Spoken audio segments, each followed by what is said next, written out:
Pasos Libres es un podcast de Flexi Country y Sonoro. Mi nombre es Viridiana Álvarez, montañista y mexicana. En este episodio tengo a alguien muy especial, a la cual admiro mucho, a Mariel Hawley. Es abogada, nadadora de aguas abiertas, 2 récord Guinness, conferencista y la persona número 15 en el mundo en haber completado el reto de los 7 mares, el Ocean 7. Es fundadora del proyecto Quiero Sonreír, mediante el cual ha dedicado sus nados a niños con cáncer y con labio y paladar hendido. Es la primera mujer mexicana en conseguir la triple corona de natación en aguas abiertas y cruzando a nado de manera individual el canal de Catalina, el canal de la Mancha y maratón de nado alrededor de las islas de Manhattan. Y también Mariel es amante de los senderos, así que me da muchísimo gusto, Mariel, recibirte en este podcast que ya desde la primera temporada ya te teníamos ahí en la lista y que nos regales nos compartas este tiempo. Para mí es muy importante, así que te lo agradezco mucho. Al contrario, Viri, para mí es un honor estar en Pasos Libres. La verdad es que estoy muy, muy emocionada. Me encanta compartir contigo y me encanta que podamos compartir con las personas que nos escuchen, pues mucha vida, ¿no? A través de los senderos que pues tanto tú como yo hemos ido transitado a lo largo de nuestros años.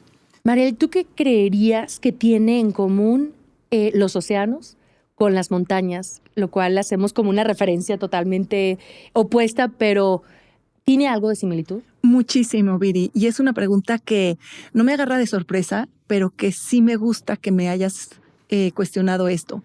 Y me lleva a reflexionar en torno a qué significa, por así decirlo, para mí el océano y lo que para ti a lo mejor podría significar la montaña. Y creo que coincidimos en que ambos, tanto el océano como las montañas, son generadores de vida. Son generadores de vida como tal y creadores de vida. Y por ahí dicen que aquello que genera vida o que de alguna manera crea vida, pues crea sueños. Y creo que tú y yo somos un ejemplo de ello, ¿no? Porque si bien para mí el océano ha sido un generador de vida impresionante y me ha llevado a sobrepasar mis límites, a sobreponerme a adversidades, pero también me ha llevado a conocerme, a reflexionar en torno a la paciencia, en torno a ser menos yo y mucho más mar, mucho más océano, mucho más fluir, pues creo que la montaña de alguna manera también nos lleva a lo mismo, ¿no? Y obviamente pues mis pasos por las montañas han sido así como muy pequeños en comparación contigo, que además pues debo decir que también te admiro, te respeto mucho y creo que podríamos compartir en ese sentido esto, ¿no? El que para ti también o para las personas que de alguna manera les gusta la montaña es generadora de vida, la montaña es creadora de vida y cuando creas vida desde el origen, pues creo que hay un largo camino por recorrer. Mariel, ¿cómo inicia Mariel en aguas abiertas? Bueno, inicio desde muy pequeña, Viri, y esta es una historia que tiene que ver con una historia familiar. Mis abuelos vivían en Acapulco, entonces mis vacaciones, pues básicamente todas mis vacaciones de mi infancia fueron en este lugar, en Acapulco. Y parte de la rutina de estos días de vacaciones era caminar al amanecer con mis abuelos. Caminábamos, pues digamos, unos, 400, 800 metros en la playa, ¿no? En la Condesa, ¿no? En el Acapulco tradicional, por así decirlo. Caminábamos hasta la base naval. Y de regreso, y mientras íbamos caminando, íbamos juntando conchitas, caracoles, de estos que se pues juntaban, ¿no? Cuando las olas, por decirlo, cuando crecían en la noche las olas, sacaban conchas y caracoles. Y por ahí del tercer día, yo ya traía los pies raspados, el sol ya tenía unas chapas, estaba muerta de calor. Y cuando llegamos al final de la caminata, le dije a mi abuela, abuelita, yo me quiero regresar nadando. Y mi abuelo me dijo, ¿qué le pasa? Mi abuelo era un hombre así grandote, de Saltillo, Coahuila. Entonces así como que, ¿de qué me está hablando? ¿Cómo que se regresa nadando? Sígale caminando y vámonos. Y yo le dije, no, abuelito, sí puedo. Tengo mucho calor, ya me quiero echar al agua. Además, el día anterior me había como cortado, me había raspado un talón en el pie. Entonces, cada paso que daba, y probablemente pues tú sabes de eso, me molestaba muchísimo. Entonces yo llego a un momento en que dije, prefiero regresarme nadando. Y así lo hice, Viri. Y fue algo como natural, como espontáneo. Recuerdo que traía mi traje de baño y traía una playera encima de mi traje de baño. Entonces me quité la playera, se la di a mi hermana y a mi abuelita y me eché al mar. Y claro que me eché al mar en un lugar con un oleaje muy, muy pequeño, ¿no? Muy protegido dentro de la bahía, pero sentí un alivio y una libertad y una frescura en el agua que dije, de aquí no me salgo. Y entonces vi que mis abuelos y mi hermana comenzaban a caminar de regreso. Y yo creo que eso, de alguna manera, lo hicieron para que yo, pues, me pusiera lista y me saliera del agua, ¿no? O empezara a nadar. Y dije, no, yo pues empiezo a nadar. Comencé a nadar de pecho, sin meter la cabeza. Pero luego me di cuenta, pues, que había que nadar para avanzar, ¿no? Entonces empecé a hacer brazadas de crawl. Y luego no quería meter la cabeza al agua porque dije, me van a arder los ojos horrible. Y me di cuenta que una gota de agua, cuando te cae en el ojo, te le quiere sacar el ojo. Pero a la hora que abrí los ojos, no me molestó tanto. Y claro, no estuve con los ojos abiertos todo el tiempo adentro del agua, pero fui nadando.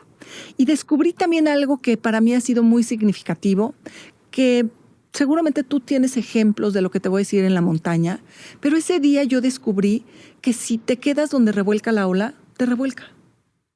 Que si te quedas donde te está revolcando la ola, la siguiente ola te va a volver a revolcar.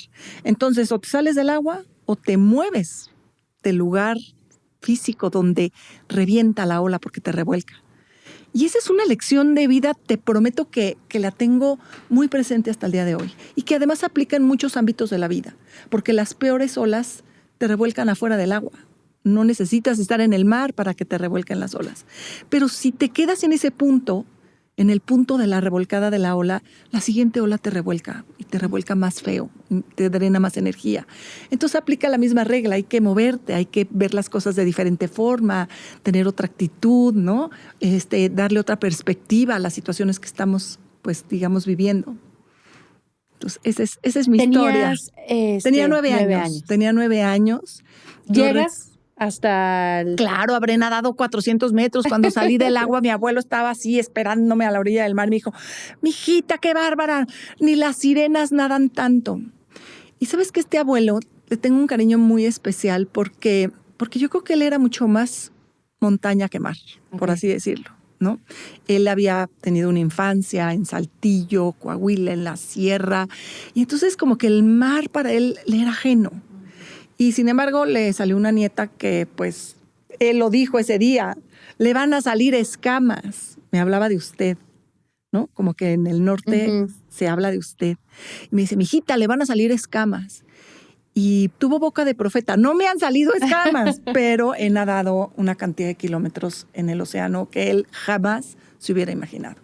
Y de ahí a llevarlo a tener récord Guinness.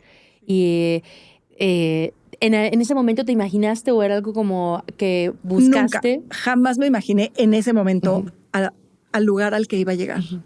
Sin embargo, sí tenía por ahí otra historia familiar de mi abuelo paterno que tenía que ver con el Canal de la Mancha. Este lugar que yo se me hacía como, no entendía qué significaba el Canal de la Mancha. Pero tenía un abuelo que me platicaba que él había cruzado el Canal de la Mancha. Yo no sabía ni qué era el Canal de la Mancha, ni qué significaba el que hubiera cruzado el Canal de la Mancha. Y esto lo escuché de la primera vez de mi abuelo paterno Austin a los 6, 8 años. Y cuando fui entendiendo la razón por la cual él cruzó el Canal de la Mancha, me hizo sentido. Él cruzó el Canal de la Mancha como parte del ejército británico para ir a combatir a la Primera Guerra Mundial, a Francia. Y él contaba que cuando iba navegando de Inglaterra a Francia, lo último que quería ver eran los acantilados de Dover, pero también era lo único que quería volver a ver en su vida. Probablemente esta historia a los 8 o 10 años de edad, pues medio la entiendes, pero conforme fui creciendo entendí qué importante era para él en ese momento lo que estaba sucediendo en su vida. Él estaba cruzando el Canal de la Mancha como soldado, iba a combatir por su país. Y el querer volver a ver los acantilados de Dover significaba que regresaba con vida. Y me conmovió mucho esta historia, porque era un abuelo, pues sí, que básicamente vino a vivir a México después de estar en la guerra, ¿no? Sobrevive a la Primera Guerra Mundial, trabaja en una fábrica de textiles y cuando regresa con vida de la guerra, de premio le dan una promoción y la promoción implicaba venir a vivir a México. Entonces, pues esa es la historia básicamente de mis dos abuelos, paterno y de mi abuelo paterno Alexis, de mi abuelo paterno, Austin, y de mi abuelo materno Alexis, los dos con A. Y eso me tiene hoy platicando aquí contigo, porque entonces la historia del Canal de la Mancha de mi abuelo para mí significa muchísimo. Y a los 14, 15 años descubro que eso que mi abuelo hizo, ¿no? De navegar el Canal de la Mancha, pues también se puede nadar. Y a mí lo que me gusta es nadar. Ay, pues yo quiero nadar el Canal de la Mancha. A los 14 años no sabía muy bien qué implicaba el nadar el Canal de la Mancha, pero empezó a crecer en mi mente este deseo, ¿no? Esta ilusión, esta idea de quiero nadar el Canal de la Mancha. Y como mis vacaciones eran pues en Acapulco, en el mar, pues entonces yo sentía como que pues ahí lo tenía, ¿no? Ya muy, muy fácil, por así decirlo. ¿Y cuál fue tu primer reto ya más en forma en aguas abiertas? Sí, estoy de acuerdo. Te estoy platicando de una historia así como de niña, infantil, de fantasía, ¿no? Y que quiere hacer lo máximo que se ha logrado. Y te lo comparto porque creo que por ahí empiezan los sueños. Los niños de repente tenemos o tienen estos grandes sueños, ¿no? Aquellos que quieren construir el edificio más alto del planeta Tierra, o el tren más largo que exista, ¿no? O el puente más importante. Y conforme vamos creciendo, de repente esos sueños para los niños se les van como quedando atrás. Y yo creo que no debemos de dejar esos sueños. Hay que seguir con ellos en mente, trabajarlos, hacer todo aquello que esté en nuestras manos para poderlos hacer realidad. Y yo creo que parte de eso me pasó a mí. Claro, cuando yo dije, quiero cruzar a nado el Canal de la Mancha, a que lo logré, pasaron muchísimos años, Viri. Y en el Inter, siempre me mantuve nadando. En mi familia, mi papá médico, mi mamá enfermera, la actividad física era sí o sí. O sea, hacer la tarea, estudiar y actividad física. ¿Qué? Lo que quieras, pero actividad física. Jugar tenis, voleibol, basquetbol, brincar la cuerda, lo que fuera que nos tuviera a mí y a mi hermana en movimiento, porque para mi papá era fundamental como pilar de salud, más allá de como ámbito deportivo, como pilar de salud. Entonces, pues a mí me gustaba nadar y yo dije, yo aquí me quedo, en la alberca. Competí natación, después pasé a una etapa de la vida donde la secundaria y la prepa, digamos que dejé de entrenar natación para competir, pero seguía nadando como parte de mi actividad física. Entré a la universidad, seguía nadando, competí algunas pruebas de aguas abiertas, de las tradicionales que hay en México. Antes se llamaba el Maratón Guadalupano, un maratón, un evento de nado en aguas abiertas en Acapulco, pues digamos muy, muy, muy, muy famoso, ¿no? Y para mí era parte de mi día a día. Y de repente, con unos amigos nadadores, decidimos que queríamos hacer un cruce cuádruple al Canal de la Mancha en relevo. Y cuando yo me di cuenta que yo estaba considerada dentro de este equipo de nadadores, amigos, ¿no? Que me habían invitado, me encantó porque, ¿sabes qué? Fue la puerta para después hacer mi cruce individual. Y eso fue fundamental. Entonces, digamos que previo a mi cruce individual al Canal de la Mancha, yo ya había ido al Canal de la Mancha a hacer un cruce cuádruple al Canal de la Mancha en relevo. La máxima distancia que se había hecho en relevo en el Canal de la Mancha. Solamente un equipo había logrado hacer este cruce cuádruple, un equipo de australianos, todos hombres. Entonces, de repente pasan un número de años y llega un equipo de mexicanos, que además en el equipo hay 2 mujeres. Y de repente a alguien se le ocurrió decir, ¿y a quién se le ocurrió invitar a 2 mujeres al equipo? Fíjate, esto fue en 2007. Pero si podían haber tenido un equipo de puros hombres, 2 mujeres. Y hoy, fíjate qué importante y qué libertad, por así decirlo, tenemos hoy de decir, sí, fue un equipo en el que se incluyeron 2 mujeres. ¿Y sabes qué? Eso fortaleció el equipo. Y lo digo así, con todas sus letras. Me encanta, porque además hicimos lo que los australianos habían hecho, pero en menos tiempo. Entonces, por eso tenemos ese primer récord Guinness. Así es. Entonces fue un evento que además aprendí lo que era el Canal de la Mancha, por una parte, todo lo que implicaba el nado en el Canal de la Mancha, pero también aprendí a trabajar en equipo, a ser equipo. Es muy fácil formar un equipo, ¿no? Si nos dicen, oye, vamos a formar un equipo, pues a lo mejor si tiene que ver este equipo con algo de montaña, pues yo pido con Viri, ¿no? O si es de natación, pues a lo mejor tú pides conmigo. Pero ser equipo es lo que cuesta trabajo. Y es lo que realmente yo creo que cuando aprendemos a ser equipo en el ámbito de la vida que sea, es cuando vamos logrando sueños.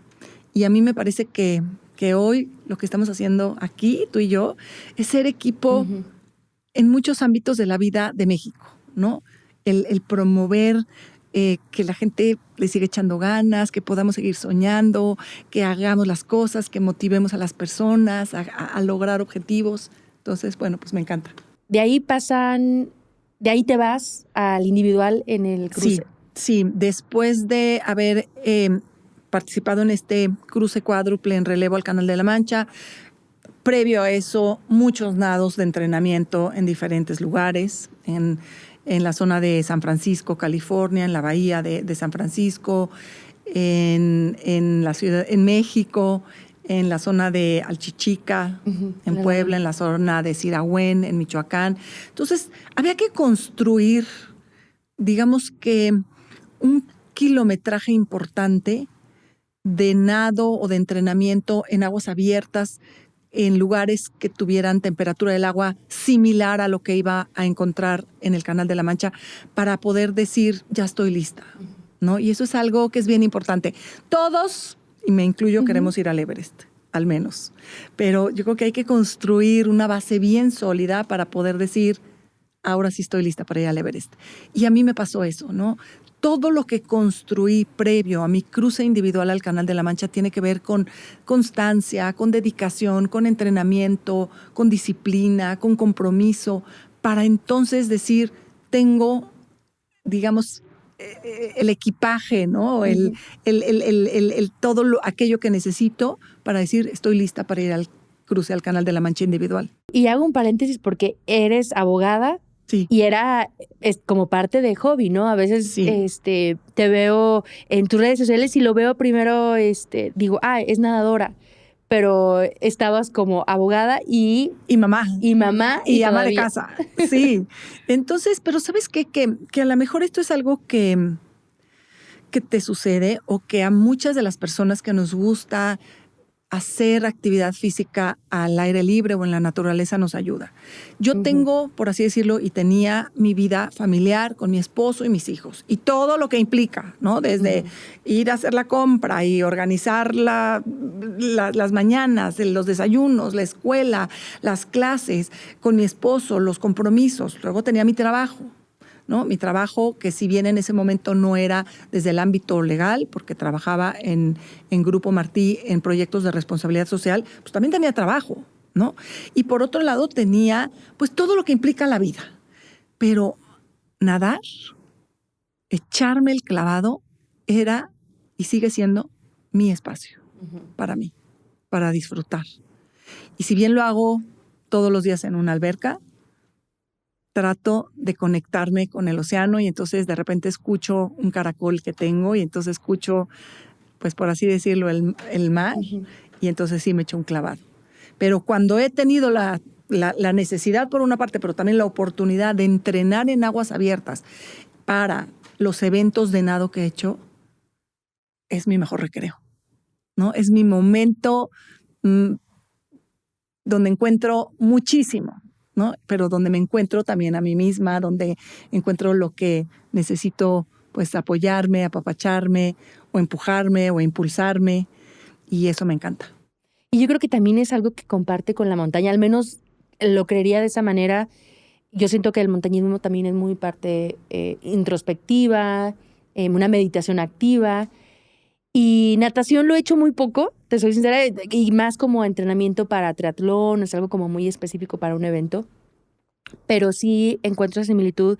O sea, entras al agua y ¿qué sucede, no? ¿Qué pasa en tu mente? Fíjate que lo acabas de mencionar, es algo muy introspectivo.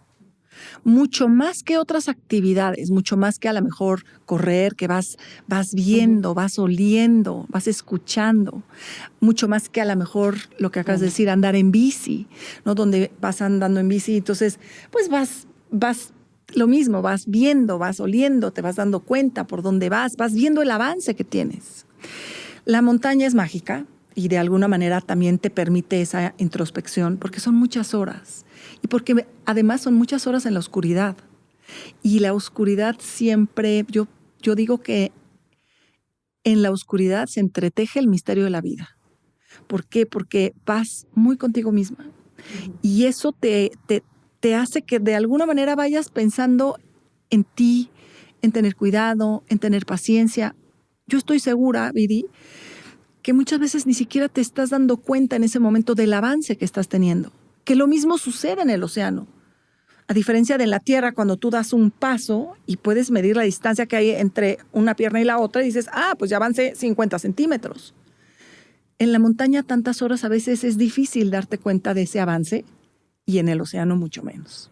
Entonces en el océano hay que tener mucha paciencia, mucha introspección, mucho saber que lo que estás haciendo te va a llevar a algún lado, te va a llevar a la otra orilla, pero implica muchísimo trabajo y también implica mucho el estar muy consciente de dónde estás.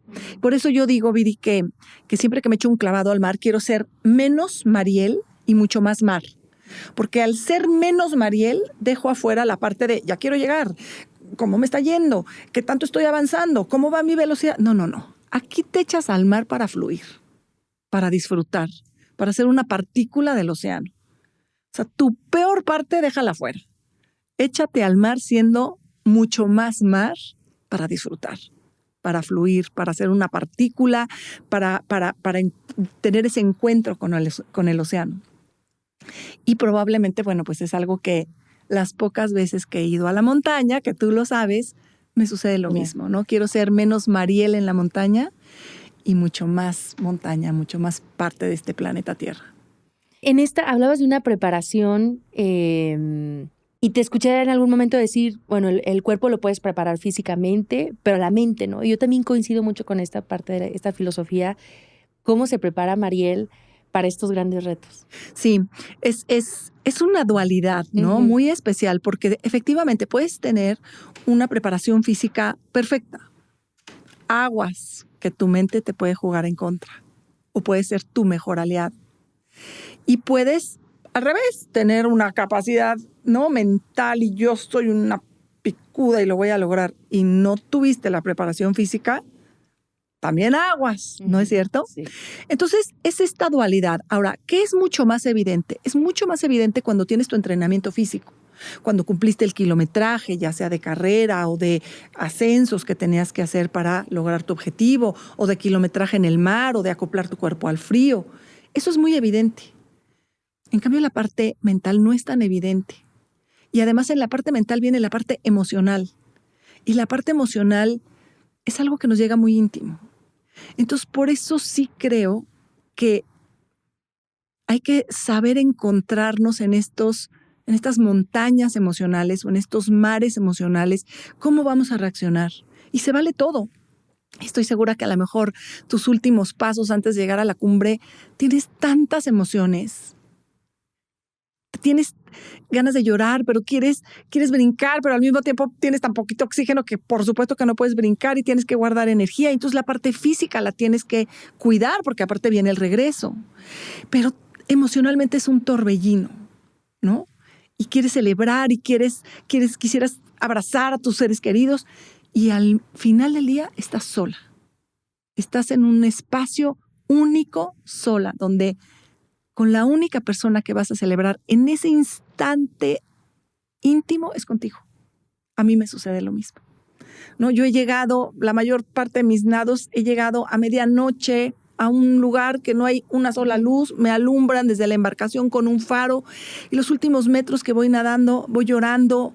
Digo, además de que me duele todo, ¿no? O sea, todas las células del cuerpo, los hombros, la boca, el estómago, ya tragué tanta agua, la lengua, siento que ya no me cabe en la boca. Me duele la garganta, los gogles los tengo ya así enterrados, me duele la cabeza, las manos las tengo heladas, entonces ya no siento los dedos, y voy dando estas últimas brazadas y digo, qué bendición. Lo único que puedo decir es gracias, ¿no? Y además voy llorando porque sí es como tantas emociones y quiero abrazar a mis hijos y quiero estar con ellos y quiero decirle a mi papá que hoy ya no está, que esto es maravilloso, y a mi esposo que además desde la estrella que hoy ocupa, que me está viendo, y compartirlo con la gente que quiero. Y al final del día o al final del nado salgo del agua y la única persona que está en ese instante, en ese momento íntimo, soy yo. Y entonces es bien, gracias, ¿no? Yo creo que es un agradecimiento infinito de todo lo que de alguna manera, pues a mí o a ti en tu caso, nos permite llegar a ese punto, a ese lugar. En algún momento escuché decirte que en esta parte de la visualización, y haciendo como la referencia en la montaña, yo escucho muchas personas que dicen, sí, visualízate en la cima, y todo el proceso de celébralo y levanta los brazos, y me pareció algo interesante que tú en algún momento comentaste, el visualizarte, pero no visualizándote en la cima levantando los brazos, ¿no? En la peor parte. En la peor parte. En la peor parte. O sea, ¿esa es parte de tu entrenamiento de la mente, visualizarte? En cierta forma sí, Viri, porque además tú lo has vivido, ¿no? O sea, cuando ya sabes que vas a dar un paso más y llegaste a la cumbre, lo das. Pero cuando llevas X número de horas, te duele el pie, estás muerta de frío, se te están cayendo los cachetes porque ya se te congelaron y todavía no sabes cuántas horas te faltan por llegar, ese es el momento más complicado, porque ese es el momento en que es muy fácil decir, aquí aviento la toalla y qué necesidad tengo de estar aquí y yo ya no puedo con mi alma. Y a mí me ha pasado no en un nado, sino en varios nados, ¿no? Estar en el punto donde me está revolcando la ola, donde cada vez tengo más frío, donde tengo mucha hambre y no tengo posibilidad de comer, donde me duele la boca, el estómago, ¿no? Hay momentos que de hambre te duele el estómago. Entonces lo que yo voy tomando es una bebida de hidratación que me da proteína y carbohidratos y hasta ahí. Y a lo mejor llevo 10, llevo 11, llevo 12 horas nadando y no veo tierra. ¿Y cuánto tiempo me falta por llegar? Porque además ya es de noche y el viento está cada vez más fuerte. ¿Y voy a llegar o no voy a llegar? Y entonces ahí es donde yo me visualizo. Porque además cuando estás en ese momento, la parte emocional te pega. Entonces te sientes triste y entonces estás sola. Y entonces, ¿por qué estoy aquí? Estoy sufriendo. Y entonces viene a tu mente todo lo que te ha hecho sufrir en la vida, ¿no? Y entonces recuerdo que mi papá falleció y entonces es que lo extraño tanto y es que mi esposo y por qué se enfermó y mis hijos. A ver, momento. Entonces muchas veces estos ejercicios de visualización de cuando estás en el peor momento te ayudan a para cuando realmente estés en ese peor momento digas una pausa, sí puedo. O sea, yo inhalo, tengo fe, exhalo, estoy en paz. Esto que estoy haciendo salpica mucho más que agua. Entonces sigue, Mariel. Calma, tranquila. No dejar que te abrumen todas esas emociones en ese mal momento para poderte sobreponer, porque de otra forma es difícil sobreponerte, ¿no? En cambio, bueno, cuando ya finalmente te sobrepones a ese momento y yo ya veo tierra, ¿no? Ya se ve, o ya me huele de repente diferente, me huele a tierra cuando es de noche, o ya mi mano toca arena. ¡Ah! No, bueno, ya llegué, ¿no? Te sientes, bueno, con una fortaleza que mándenme más kilómetros. No. ¿Por qué? Porque ya pudimos o pudiste sobreponerte a ese mal momento. Entonces yo siempre digo que hay que visualizarnos en el peor momento, ¿no? Hay que entrenar aún en los días tristes, en los días dolorosos, en los días complicados. Sí, es algo que me llevo a esa parte porque la parte de visualizar la cima y para mí es mucha anticipación. Y trato de no hacerlo. No me visualizo yo en las cimas, pero creo que considero muy valioso el visualizarte sí en esos momentos difíciles. y cómo hay que reaccionar y qué hay que pensar y que... Y visualizarnos siendo pacientes. Y lo entiendo, yo tampoco me visualizo saliendo del agua, muy pocas veces. ¿Por qué? Porque es adelantarme mucho. Esa es la cereza del pastel. Lo que está difícil es todo para atrás. Entonces sí, sabernos pacientes, no desesperarnos. Al menos a mí así me pasa. Si dejo la desesperación es un arma nuclear en cualquier ámbito de la vida, ¿no? ¿Ha habido un momento en el agua que has dicho, o sea, tu peor momento que dices, hijo? Viri, me estás pidiendo que te diga todos mis secretos. Mira, yo creo que sí. Tuve un momento de crisis muy fuerte cuando nadé el Canal de la Mancha, ese cruce individual al Canal de la Mancha, que además tiene que ver con mucho de lo que había sucedido en mi vida. Y tú lo sabes y lo hemos aquí pues compartido, lo he estado compartiendo contigo. Quien me introdujo al mundo de la causa del labio y paladar hendido, de las cirugías para niños con labio y paladar hendido, fue mi papá. Mi papá fue médico cirujano reconstructivo del Instituto Mexicano del Seguro Social y era enamorado de la labor social, ¿no? Desde el punto de vista médico. Cuando se jubila del Instituto Mexicano del Seguro Social, lo invitan a hacer cirugías para niños con labio y paladar hendido. Y cuando me platica de este proyecto, veo que sus ojos brillan de una manera espectacular. Es como si le hubieran inyectado vida a mi papá en una etapa difícil, ¿no? Donde por un lado se está jubilando, pero por otro lado le están dando una nueva oportunidad de hacer trabajo en favor de estos niños, ¿no? De estas familias.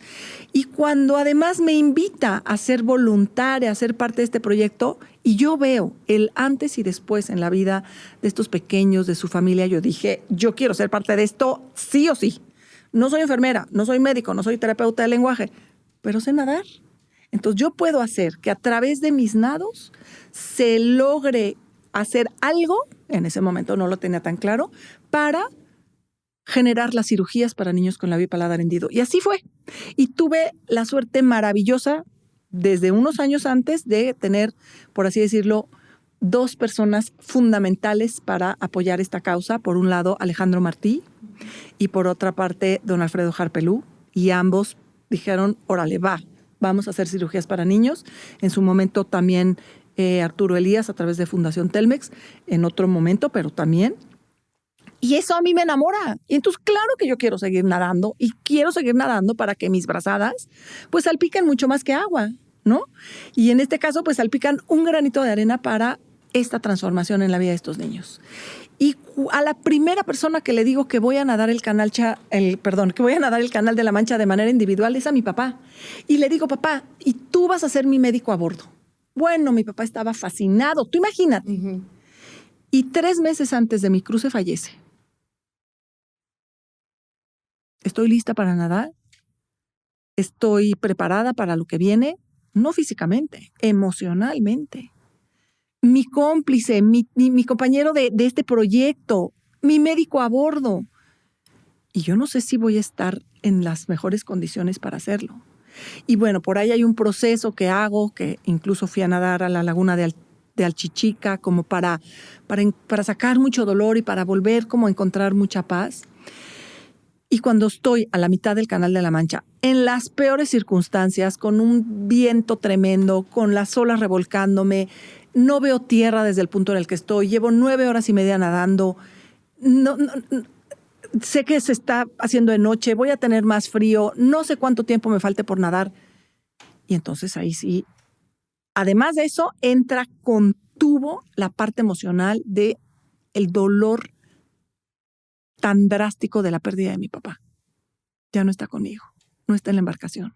Si me pasa algo, no está como mi médico. Estoy aquí nadando, no estoy llegando a ningún lado, llegaré o no llegaré.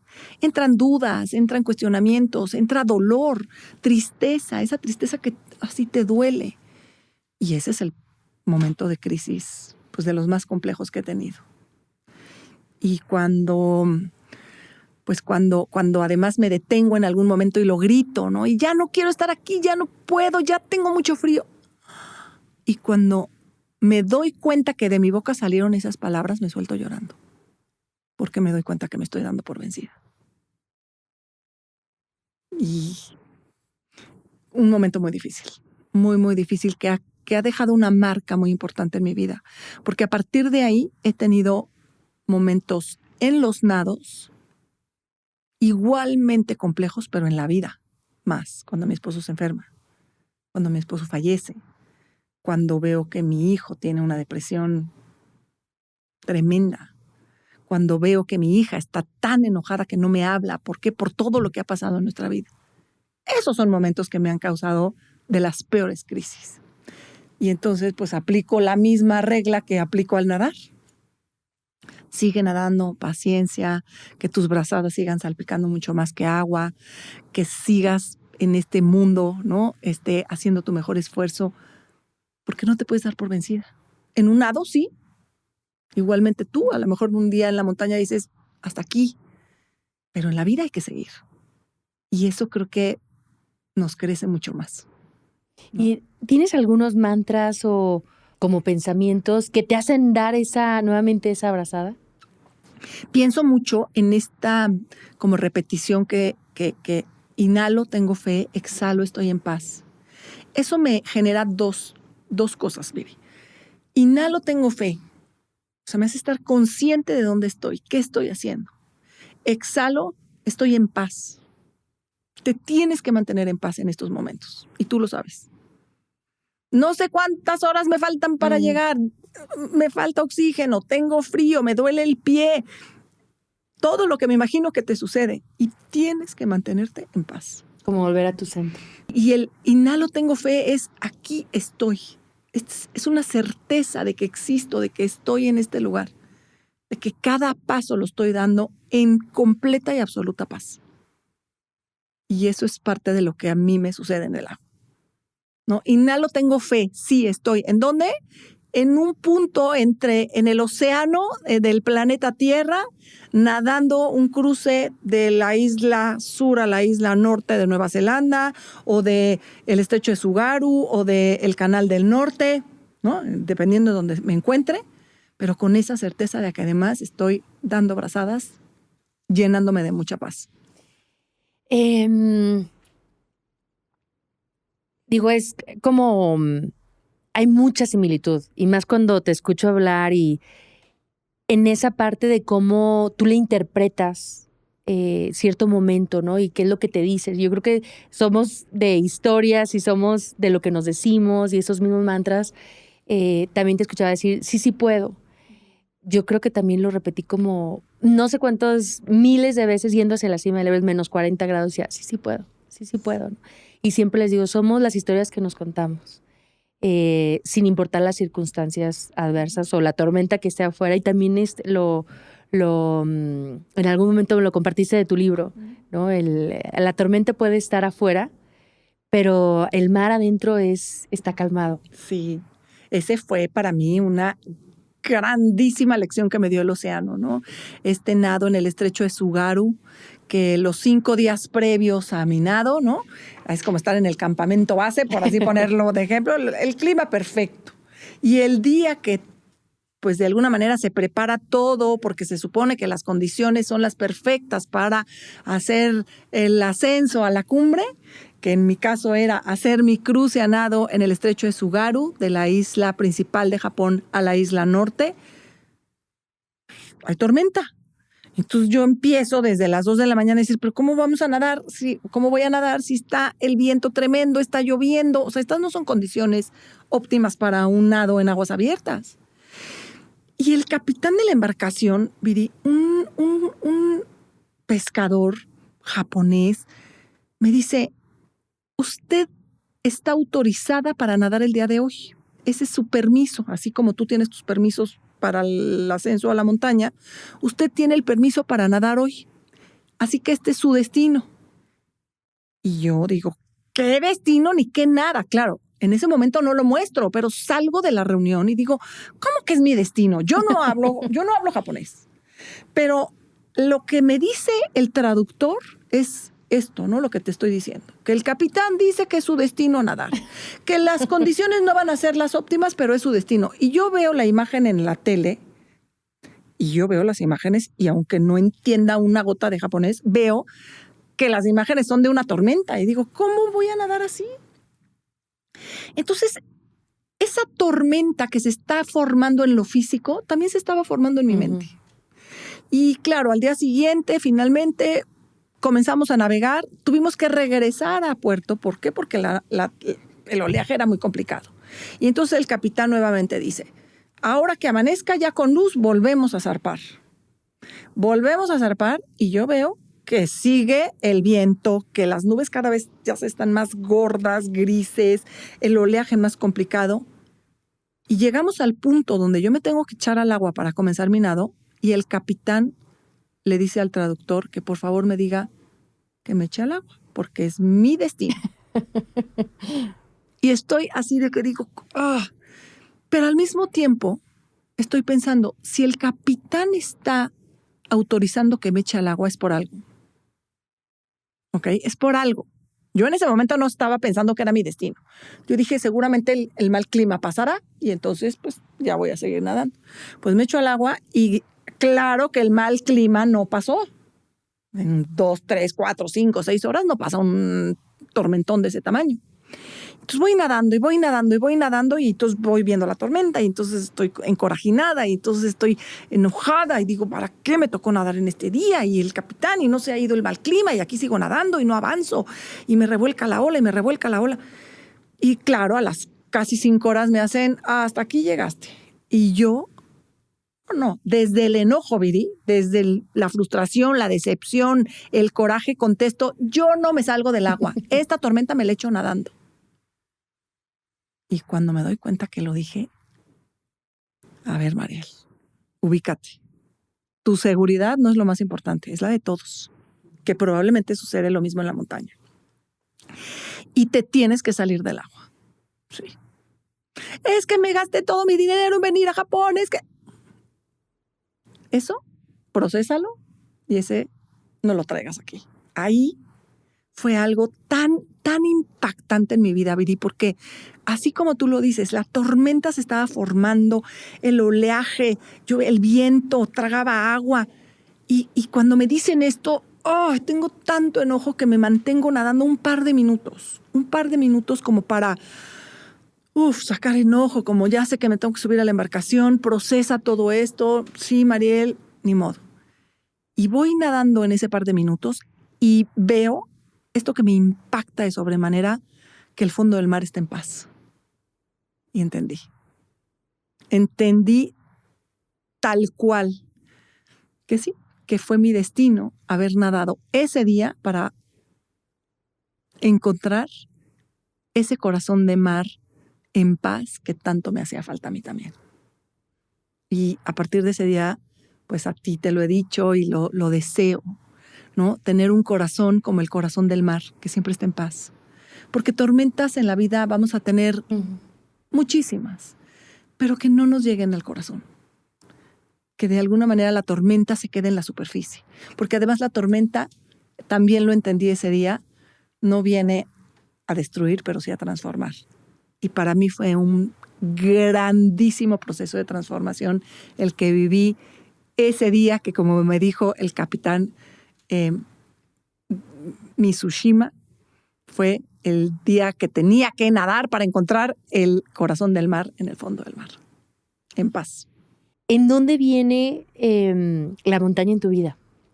¿En qué momento se presenta? Fíjate que se presenta con mi papá desde muy pequeña. Mi papá nos llevaba a mi hermana Aline y a mí al Paso de Cortés a pasar el día, como a caminar, ¿no? Y me acuerdo desde muy chiquita haber ido a la Jusco, probablemente a las faldas del Nevado de Toluca. Mi papá era un hombre de la naturaleza, ¿no? Entonces pasaba todo el día en el hospital viendo cosas tremendas, pero el día que podía descansar le encantaba hacer excursiones. Y entonces nos traía a mí y a mi hermana como pues excursionistas. Y yo creo que eso a mí me generó desde muy pequeña el amor a la naturaleza, porque fueron momentos que compartí pues con mi papá y mi mamá y mi hermana increíbles, ¿no? Ver un amanecer en el Paso de Cortés es una belleza. Yo decía, es que yo veía hasta Veracruz, probablemente no, pero casi que veía que el sol salía del mar, ¿no? Y también ver los dos volcanes, que bueno, en esa época ambos pues estaban cubiertos de nieve, todo lo que rodeaba la montaña y cuando íbamos en época de lluvia, cómo cambiaba, se transformaba el paisaje y cómo en el Nevado de Toluca lo mismo, ¿no? Tener la oportunidad de ver que había 2 lagunas en lo que había sido el cráter de un volcán activo, bueno, para mí era mágico. Y entonces creo que la montaña tiene este origen desde la infancia en mi vida y me fascina también. Y también le tengo un respeto increíble y trato en algunos momentos de mi vida así como de encontrar el sendero, ¿no? Lejos de la marea oceánica, de encontrar un sendero que me lleve a una montaña. Y que lo has vuelto ya como ese día especial, ¿no? Sí. De celebración. Sí. Te comentaba que al menos 1 o 2 días al año me gusta hacer montaña. Y claro que lo que yo hago de montaña es ir al Nevado de Toluca o al Paso de Cortés. De repente por ahí digo, ay, un día quiero ir al Everest. Probablemente no hacer un ascenso, pero sí verlo así como en persona, ¿no? Y me fascina. Y me acuerdo una vez que mi hija Andrea era chiquita, ¿no? Y estaba en 2º o 3º de primaria. Entonces nos invitaron a los papás. Y preguntó la maestra, ¿saben cuál es la montaña más alta del mundo? Entonces los niños tenían que decir, ¿no? Entonces, pues alguien dice, el Everest. Y entonces la maestra se dirige a los papás que estábamos en la clase. ¿Y alguno de ustedes sabe cuánto mide el Everest? Y yo hasta de cuenta que me salió 8,848 metros. Y Andrea me dice, mamá, ¿por qué sabes esas cosas? ¿No? Y le dije, pues porque de alguna manera, pues el Everest me encanta, ¿no? Es como un imán, como que ahí lo traigo en la vista. Mariel, pues ya, significa apuntados. Mucho. Todavía no, Viri, espérame, déjame tener ese kilometraje que necesito para por lo menos ir a la base del Everest. Sí. ¿Ok? Acompañarte hasta ahí. Encantada, y aparte es una experiencia muy bonita. Sí. A veces se piensa que la altura determina la experiencia y no es así, ¿no? A veces el Paso de Cortés o lugares donde pues no es que sean tan altos, pero te permite desde ahí ya hacer una conexión. ¿Cuál es tu montaña favorita? Y si tienes alguna historia o una anécdota donde hayas conectado así de una manera especial. Conozco muy pocas montañas y la verdad es que conozco pues las faldas del Pico de Orizaba, el Ajusco, el Nevado de Toluca, el Popo y el Ista, ¿no? Más bien el Paso de Cortés. Y creo que tiene que ver, te podría decir que el Ista me encanta, porque es esa mujer que está pacientemente ahí, ¿no? Ahí, tú dirías, está ahí, pero es tan viva. Probablemente el Popo es un volcán activo, ¿no?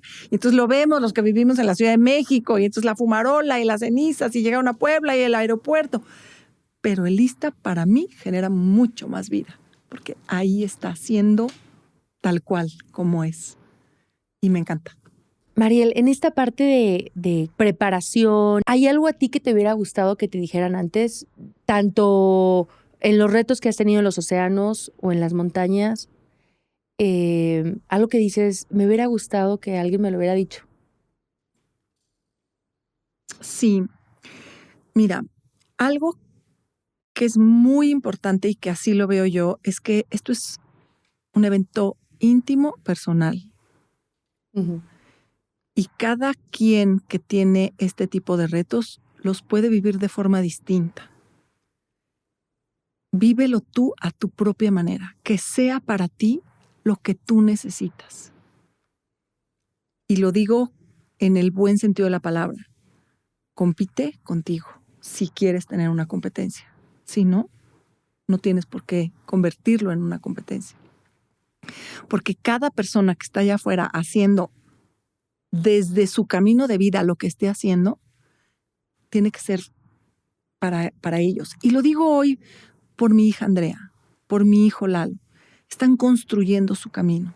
Están empezando su vida profesional los dos. Están terminando su vida académica, ¿no? Como profesionistas.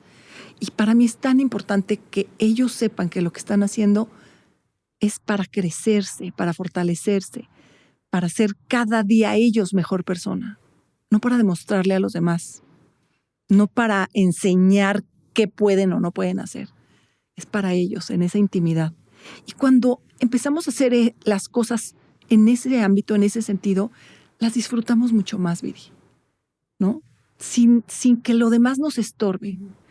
Y algo que siempre digo es, no te des por vencido. Puede no ser en esta ocasión, como me pasó en el estrecho de Tsugaru, porque en esa ocasión me salí del agua. ¡Ay, qué contenta! ¿Te saliste del agua? No. Me salí llorando, me salí enojada. Ya había encontrado el corazón del mar, pero lo tenía que procesar, ¿no? Y 2 años después regresé e hice el récord Guinness. Entonces, creo que el no darte por vencido no significa, en este momento lo tengo que hacer. Es no darte por vencido de tu sueño, de tu meta. Pero hay un momento para cada cosa. Y otra parte que mencionamos un poco sobre tu libro es esta Mariel, escritora, que nos comparte todos sus aprendizajes. ¿Tu primer libro fue Corazón de Mar? No, mi primer libro fue Días Azules. Días Azules. Pasaron algunos años y compartí Corazón de Mar. Uh-huh. Y fíjate, Días Azules tiene que ver con mi cruce al Canal de la Mancha, con el cruce al Canal de la Mancha en relevo, el estrecho de Gibraltar en relevo, el cruce, más bien el maratón de nado alrededor de la isla Manhattan. Digamos que todos esos años, ¿no? de lo que implicó mi cruce a nado al Canal de la Mancha. ¿Por qué lo escribí? Porque no quería que se me olvidara todo esto. Porque yo dije, el día que sea viejita, quiero que si ya se me olvidó, alguien me lo lea y me diga, abuelita, fuiste tú la que hiciste esto. ¿Y por qué lo digo? Porque de alguna manera quería dejar esto en blanco y negro. Pasan algunos años, escribo Corazón de Mar. ¿Por qué? Porque me impacta lo que me encontré en el fondo del mar. Ese corazón en paz, lo quería compartir con todas las personas que de alguna manera estaban pasando por algo similar a lo que yo había pasado, ¿no? Ya sea la enfermedad de un ser querido, el fallecimiento de un ser querido, encontrar paz aún en medio de la tormenta. Se publica Corazón de Mar, vuela y ya no hay ningún ejemplar físico a la venta ni de Corazón de Mar ni de Días Azules. Me hace esta entrevista Oso Traba. Uh-huh. Y entonces las personas que escuchan la entrevista querían el libro y yo pues ya lo tengo y ya no tengo y ya no tengo. Y te incluyes y entonces dije, yo ya había comenzado a escribir como una tercera etapa. Y dije, no, vamos a hacer un compendio porque no puedo estar imprimiendo 3 libros al mismo tiempo. Entonces, el 8 de junio, pues se publica Marea. Y Marea es un compendio de todo lo que de alguna manera el océano ha significado en mi vida. ¿Por qué? Porque ha generado la marea de mi vida. Y entonces estoy muy contenta de compartirlo contigo, Viri, porque es un libro muy rico, muy, muy rico en contenido, de mucho contenido emocional, pero también de muchos mares, de muchos océanos, de muchas travesías y de esta marea oceánica que para mí pues es mi vida. Y yo ya estoy en la lista por tener ese libro y bueno, agradecerte el estar, compartirnos este tiempo, tus aprendizajes, te lo he comentado, de verdad me los he llevado a la montaña, así que muy contenta de compartir. Del mar al cielo. Del mar, ¿no? Del mar a la montaña. Y espero encontrarnos nuevamente en el sendero. Claro, ya sea camino hacia el Everest o en una montaña aquí en México. Yo siempre que tengo la oportunidad quiero llevar a las personas a la montaña. Claro, porque quieres compartir de lo mejor que tienes, que es eso, ¿no? Sí, yo quiero hacer lo mismo. Entonces te voy a llevar un día al océano a echarte una nadada. Me va a dar mucho gusto y compartirlo contigo y te agradezco mucho la invitación. La siguiente va a ser para que me firmes el libro. Y sí, estoy muy, muy emocionada. Tienes uno especial para ti y muy contenta de compartir con Pasos Libres, pues, mucha vida, ¿no? A través de nuestras anécdotas, al menos en mi caso, de muchos nados, de muchas travesías. ¿Cómo te podemos seguir en redes sociales, encontrar en redes sociales y ver toda esa experiencia, aunque no nos metamos al agua, que nos salpiques? Claro, yo quiero salpicarlos a todos y me encuentran en Instagram, es @marielholey, tengo una página de Facebook, @marielholey, básicamente pues son dos espacios, ¿no? de la red que tengo. Tengo un blog en el que escribo. Me gusta mucho escribir, lo mencionaste hace un rato. Y no soy buena para los videos, entonces por ahí TikTok lo tengo que ir actualizando. Comparto videos de cuando voy nadando, pero tengo ahí un área de oportunidad. Pero a través de mi blog, Mariel Holley, Instagram y Facebook. Perfecto, ahí estaremos siguiendo. Muchísimas gracias, Mariel. A ti. Y nos Gracias. vemos en el siguiente sendero, en la siguiente montaña. Perfecto, Viri. Muchas gracias y muchas bendiciones.